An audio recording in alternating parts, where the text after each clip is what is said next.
Are you the weapon that's forming against yourself? Somebody asked me this question, and of course, immediately no. No, I'm not. Why would I be? I want myself to win. Why would I be plotting against myself? And so I thought about this question a little bit more deeper, and it brought me to a different question which was, are you safe for you? Are you safe to you?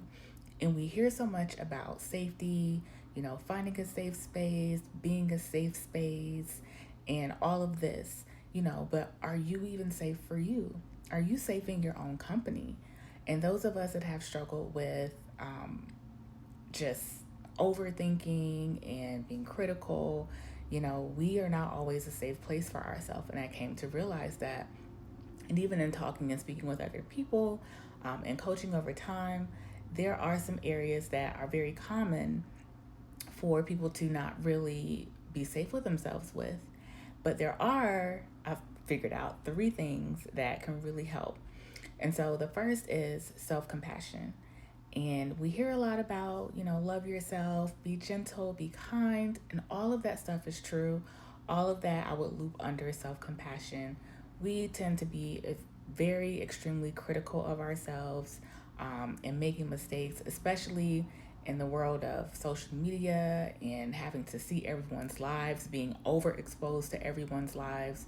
It makes us even more critical of ourselves and have less compassion for ourselves because we see what everyone else is doing, and we think that we have to be on the same pace as everyone. And, the world gives us this false sense of urgency and this pressure to look a certain way, behave a certain way, speak a certain way, think a certain way, and it almost gives us no room for error. And it's really important that we have never ending grace for ourselves, the same grace that God grants us, right? That gift. And it's so important to have grace and grace never ending because we are always going to need it. Every day we wake up and we give it our best shot and we try. And that's really all anyone can ever ask for. Living in a time like this isn't easy. And I guess some people will call it like unprecedented times, right? Every year seems to be more and more unprecedented. So as we're doing things and living in ways that no one's ever done before, we have to honor ourselves and give ourselves grace. Um, for even showing up, for even being here, for even trying, for even wanting better, doing better, continuing to have dreams and passions and goals and things that we want to do. And it's not going to look perfect every day, nor should it. That's part of the journey. Another thing that can help is uh, being a person of your word to you, right? Keeping your promises to yourself. And those should be the promises that you keep first. And a lot of times when we don't keep the promises to ourselves, whether it be something small, such as I'm going to drink more water, or I'm going to go for a 30-minute walk every day, or I'm going to read instead of binging out on TV at night, big or small, when we don't keep those promises to ourselves, we internalize those failures, and it makes it really hard for us to even have that compassion for ourselves because we see the areas and ways in which we're not even keeping our own promises to ourselves every day every day. So if you start with one thing, I don't care how small it is, pick one thing and be consistent with it and keep that one promise to yourself. Make your bed every morning. I'm not saying you have to, it's just an example of something small. Do that and build onto it. You don't have to go and do a whole life overhaul in one day and all of a sudden now you're this person that works out and eats right and I get to work on time and I'm a perfect mom and all these things at once. You don't have to just revamp your whole life overnight. You don't have to do it that way. But keeping very small promises to yourself leads to bigger changes over time, and you're going to begin to get confidence in that you can do these things, and you're going to feel so good when you do these things and you keep these promises. You're going to want to keep going to continue to feel that way.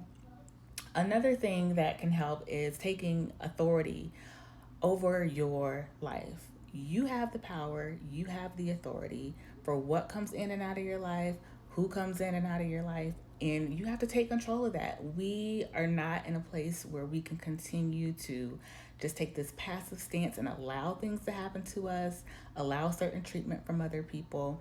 Um, we have to take authority. And with taking authority means you're making choices And even not making a choice is a choice. So you're making choices about your day to day life. You're making choices about what you consume, whether that be what you're consuming food wise, what you're consuming in your ears, what you're consuming with your eyes.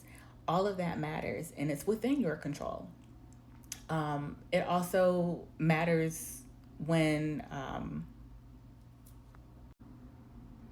we stop looking at all these external factors around us and making that be such a big influence in our day to day lives, and take back control and decide what stays, what goes, who stays, who goes.